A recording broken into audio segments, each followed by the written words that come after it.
கேள்வி கேட்கும் நீ கேட்க போறீங்களா? இல்ல கேள்வி கேட்கும் போது நீ கேட்க போறீங்களா? அமைதியா இருங்க.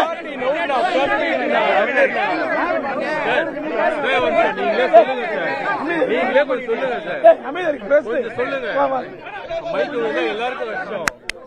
அமைதி அமைதி அமைதி. விசாரணை என்ன சொன்னாங்க? அமைதியா இருங்க. அமைதியா இருங்க. ஒருத்த கேளுப்பா. ஒருத்த கேளு. சீமான் சார் இல்ல இல்ல தாங்க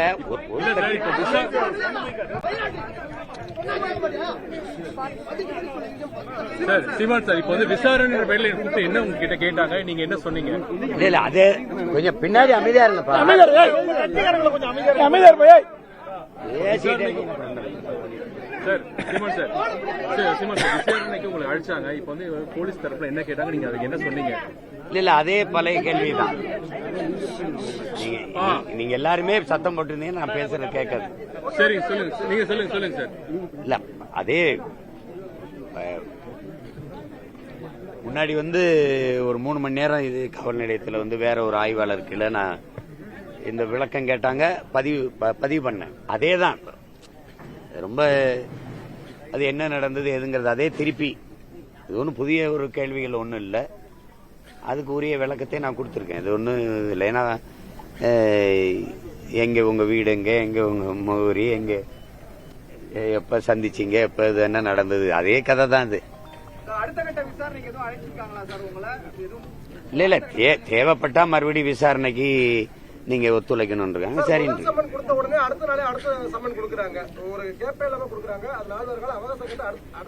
அது வந்து ஒரு அராஜகம், அது அடக்குமுறை. எப்படின்னா இப்போ இது வந்து ஏற்கனவே விசாரிச்சாச்சு. அதுக்கப்புறம் தொடர்ச்சியா இவங்க இந்த மாதிரி 15 ஆண்டுகளா இதே தொல்லையா இருக்குன்னா நான் தான் இந்த வழக்கை தொடுத்தேன். இதை வந்து நீங்க ஒரு முடிவுக்கு கொண்டு வரணும்ட்டு அப்ப அந்த நீதிபதி அவர்கள் வந்து இந்த மாதிரி இது விசாரிக்க சொல்லி மறுபடியும் சொல்லிட்டாங்க. 3 மாத காலம் அவகாசம் கொடுத்துருக்குறாங்க.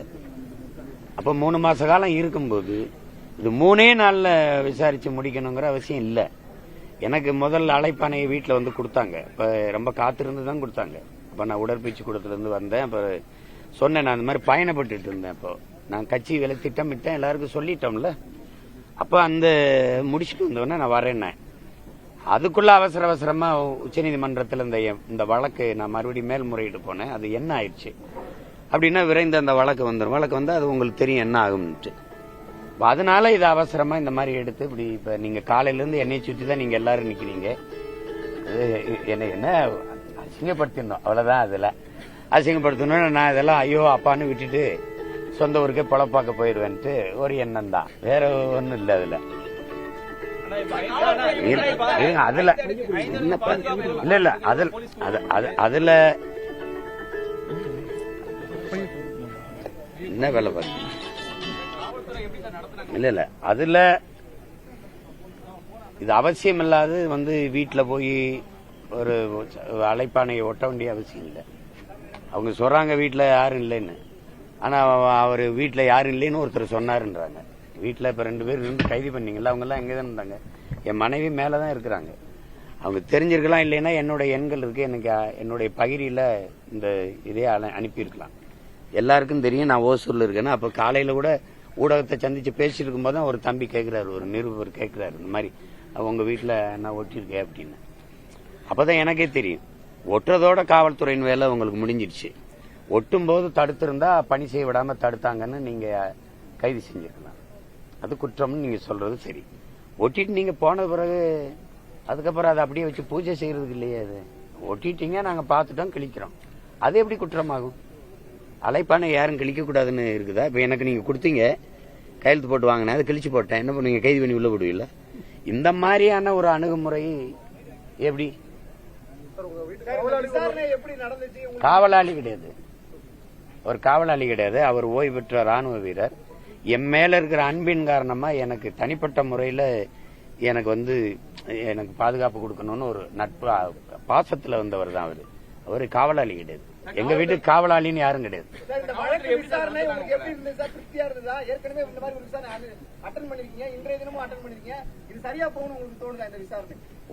அதே கேள்விதான் திரும்ப ஒரு தடவை சொல்லுங்க. கதை நிறைய தயாரிப்பாளர்கிட்ட நான் சொல்லி பழக்கம் இருக்குல்ல, அந்த கதை இன்னொரு தடவை சொல்லுங்க கேட்பாங்கிற மாதிரி அதே கதையை இன்னொரு தடவை சொல்லி புது ஆய்வாளர்னால பதிவு பண்ணிக்கிட்டாங்க. அதெல்லாம் என்ன நல்ல முறையில் நடத்தினாங்க. ஆனா என் வீட்டுல கைது செஞ்ச அந்த ஓய்வு பெற்ற ராணுவ வீரரையும் என் தம்பி சுபாவையும் அடிச்சிருக்காங்க. அடிச்சதுன்னா இரும்பு கம்பியில அந்த துணியை சுத்திக்கிட்டு அடிச்சு காயப்படுத்திருக்காங்க. அது அவசியமற்றது, அது தேவையற்றது.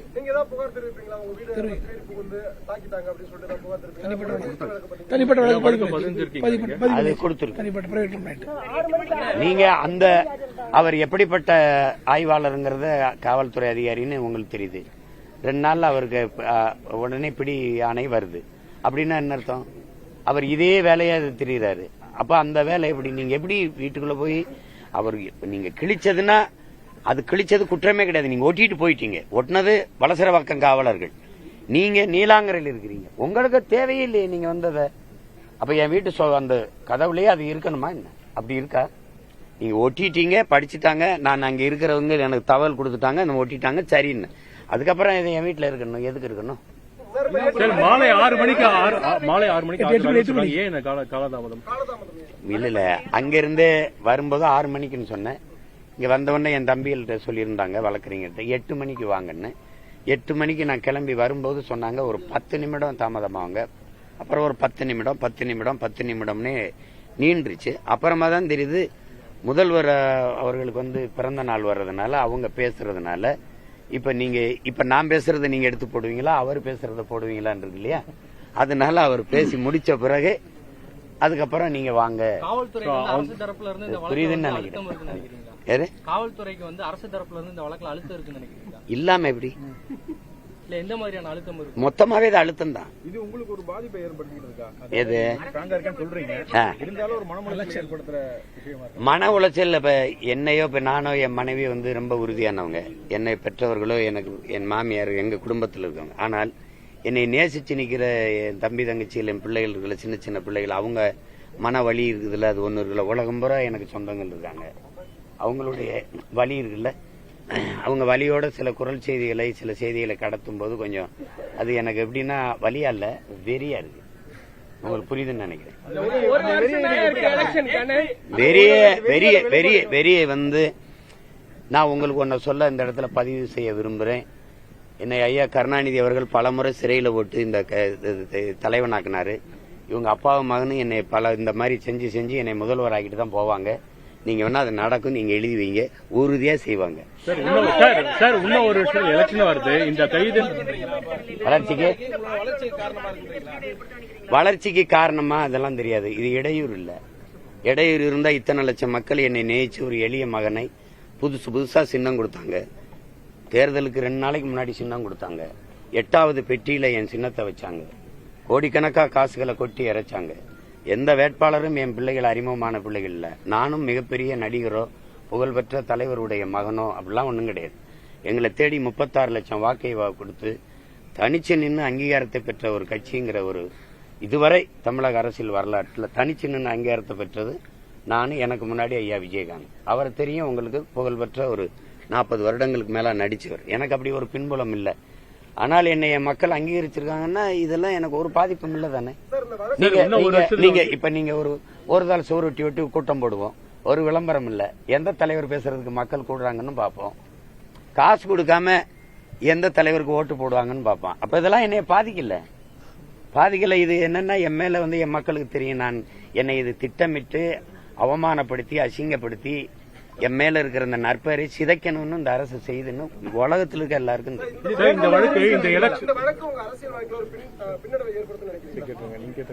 அப்படி நினைச்சவங்களுக்கு இது பெரிய பின்னடைவா இருந்திருக்குது, இருக்கும். நீங்க பார்க்க போறீங்க. எது அது தேர்தலில் அது கண்டிப்பா அது உறுதியா கண்டிப்புன்னு சொல்ல உறுதியா பிரதிபலிக்கும். அந்தமா வித்ரா பண்ணிட்டு போயிட்டாங்க. அவங்களுக்கு எனக்கு ஒண்ணும் இல்ல, அவங்க பேசுறதெல்லாம் அவங்க பேசிட்டு இருப்பாங்க. அவங்களுக்கு போர் அடிச்சா பேசுவாங்க, அதை நம்ம ஒண்ணும் பேச முடியாது. 2 வாட்டி வாபஸ் பண்ணிட்டாங்க. 2 வாட்டி வாபஸ் பண்ணி திருப்பியும் வந்து இதை ஸ்டார்ட் பண்ணி இது பொலிட்டிக்கலா இதை கொண்டு போறதுக்கு ஒரு அரசியலா கொண்டுட்டு போறது திமுக தான். இல்ல சார், அதுல வீடியோன்றது இதுவாகுதா? திமுக சொல்லி தான் வீடியோன்றது ரிலீஸ் பண்றாங்களா? அவங்க திமுக சொல்லிதாங்கிறது நான் உங்களுக்கு சொல்லிதான் தெரியணும்னு நீங்க நினைச்சீங்கன்னா நான் ஒன்னும் பேச முடியாது. குரல் செய்திகள் வேணா இருக்கு, நான் அதை வேணா உங்களுக்கு அனுப்புறேன். அவங்க பேசுறது ஏற்கனவே சொல்லிருக்கீங்க, மெசேஜஸ் இருக்கு, நான் காமிக்கிறேன்ற ஒரு பிரஸ் மீட் சொல்லிருக்கீங்க. அது இப்போ நீங்க ரிலீஸ் பண்ணி அவங்க வீடியோ ரிலீஸ் பண்றாங்க. நீங்க அவ்வளவு நாகரிகமா இருக்காது. எல்லாருக்குமே தெரியும் இந்த அரசு தான் செய்யுதுன்னு. ஏன்னா நீங்க கடந்த ஆண்டு தொடர்ச்சியா 10 ஆண்டுகள் ஆட்சியில் இருந்த அதிமுக இதை ஒண்ணுமே செய்யல. அவங்க அந்த அப்ப வரவும் இல்ல. 21 தேர்தலில் வந்தாங்க, 24 வந்தாங்க. அவ்வப்போது இந்த வழக்கு முற்று பெறாம இருந்தா 26 வர வாய்ப்பு இருக்கு, நீங்க பாப்பீங்க.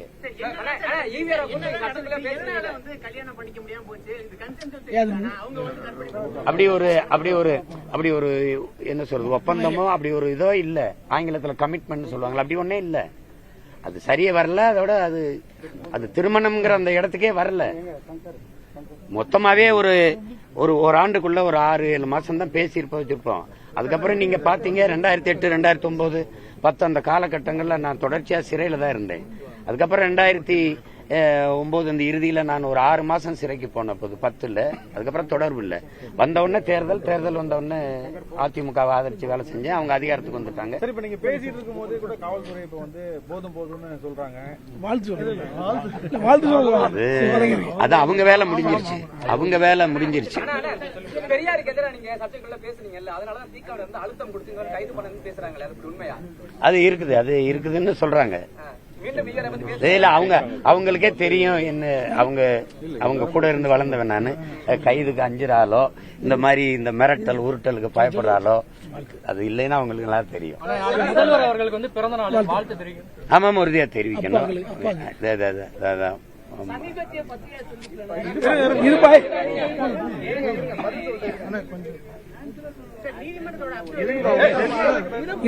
ஒன்னொன்னா சொல்லு, ஒன்னொன்னா கேளுங்க. ஆமாமா, உறுதியா அது அறிக்கையாவும் கொடுப்பேன். அது இப்ப நேரம் ஆயிடுச்சு இல்ல. மாண்புமிக்க தமிழக முதல்வர் அப்பா ஸ்டாலின் அவர்களுக்கு என்னுடைய அன்பு நிறைந்த இனிய பிறந்தநாள் நல்வாழ்த்துக்களை தெரிவிப்பதில் மகிழ்கிறேன். வேற ஏதாவது கேள்வி?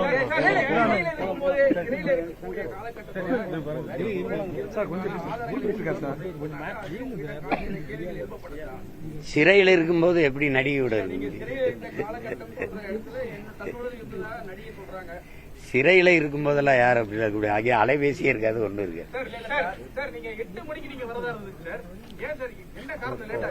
சொல்லியாச்சுல.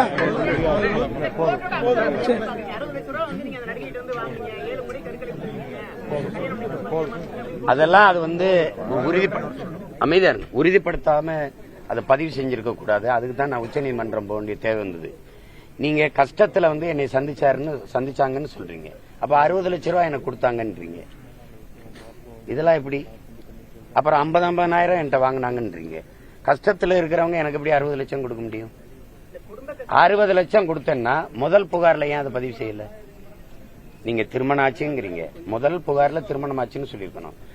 7 முறை கருக்கலைச்சிருக்கோன்றீங்க, 7 முறை கருக்கலைச்சம்னு சொல்லியிருக்கணும். அப்ப 60 லட்சம் என்ற பணம் வாங்கினாங்கன்னு அதுலயே சொல்லியிருக்கணும். அப்புறம் 2வது குற்றச்சாட்டுல சொல்லியிருக்கணும். இல்ல 24 தேர்தலில் வரும்போது நீங்க உட்கார்ந்து வீரலட்சுமிக்கு பக்கத்தில் உட்கார்ந்து பேசிதான் அதை பேசுறீங்க. இப்ப இந்த நாடகத்தின் திரைக்கதை ஆசிரியர்கள் யாருன்னு உங்களுக்கு தெரியும் நான் நினைக்கிறேன். இப்ப இது நினைச்சு பேசும்போது இது எப்படி எடுத்துக்கிறது? இது காதல்னு ஒண்ணு இருந்தா, காதலிச்ச ஒரு பெண் உலகத்துல யாராவது காதல்னு ஒண்ணு இருந்தா இப்படி முச்சந்தில நின்னு இப்படி கத்திட்டு யாராவது இருப்பாங்களா? இது காதலா கன்றாவியா? தமிழக வெற்றிக்கழக தலைவர் வந்து விஜய் பாத்தீங்கன்னா 2ஆம் ஆண்டு துவக்க விழால பாத்தீங்கன்னா வாட் ப்ரோ வை ப்ரோன்னு சொல்லிட்டு இது பண்றாங்க. உங்களுக்குள்ள வந்து கருத்து மோதல்ன்றது ஒரு இதுவா போயிட்டு எப்படி நீங்க பாக்குறீங்க? அவர் என்னைய சொன்னாருன்னு நீங்க நினைக்கிறீங்க? இல்ல, நீங்களும் வாட் ப்ரோ வை ப்ரோன்றீங்க, அவரும் அதான் சொல்றாரு. நான் சொல்றது என் தம்பி மேல இருக்கிற சோசியல் மீடியா தான் வந்து இதுவா இருக்கு. கருத்து மோதல் தான் வந்து தம்பி. அவர் என்னைய சொன்னாருன்னு நீங்க நினைக்கிறீங்க? அவர் என்னைய சொல்லல. அவர் சொல்லி வந்தது ஆட்சியாளர்களை. அதுல அவர் அதை சொல்றாரு. நான் சொன்னதை அவர் திருப்பி அங்க அவங்களுக்கு சொல்றாரு. கொள்கையா கருத்தா முரண்பாடு எனக்கு என் தம்பிக்கு இருக்குதே ஒழிய அன்பு பாசத்துல ஒரு துளியும் அது குறைவில்லை. அவர் எப்பவுமே என் அன்பிற்குரிய தம்பி. அரசியலா அவர் வேற தளத்துக்கு நின்றுட்டாரு, நான் வேற தளத்துல நிக்கிறேன். நான் பெரியாரை ஏற்கல, அவர் பெரியாரை கொள்கை தலைவராக ஏற்கிறார். அதுல 2 பேருக்கும் வேறுபாடு இருக்குது. அது அதை போய் பேச. லாஸ்ட் ஒன் சார் 2026 சட்டமன்ற தேர்தலில் டிவிக்கோட கூட்டணின்றது எப்படி? உறுதியா அது வருவேன், அது சட்டத்தை மதிச்சு நான் வருவேன். சார் லாஸ்ட் ஒன் சார் சீமான் சார்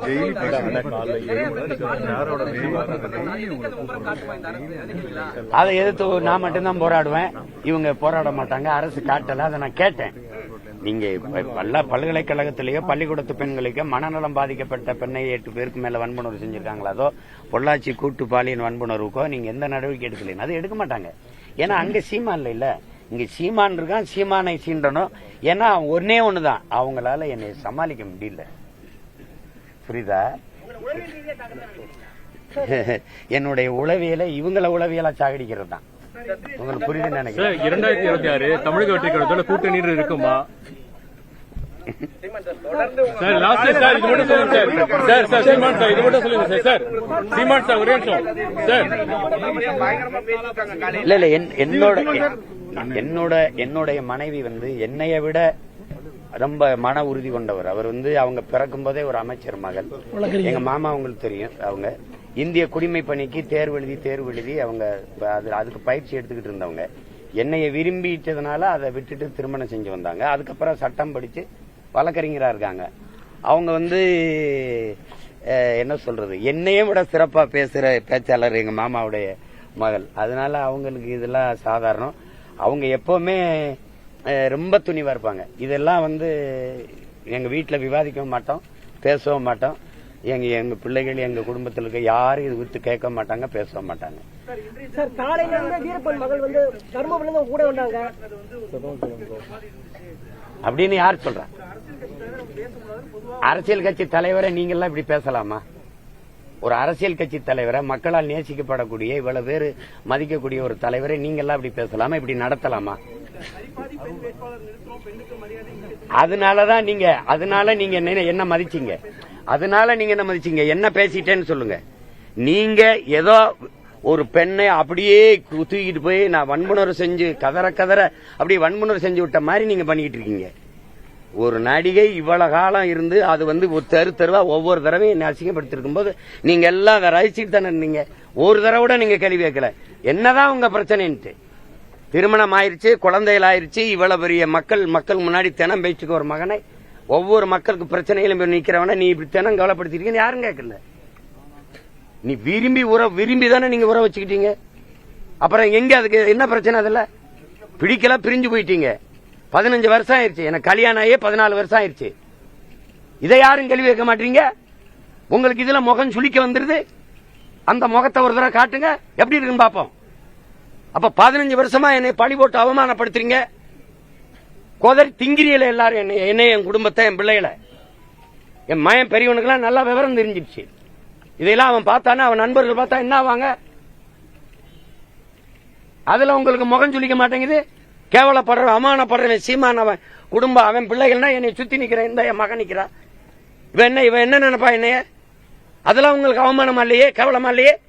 அந்த முகத்தை ஒரு தடவை காட்டு பார்ப்போம் எப்படி இருக்குன்னு.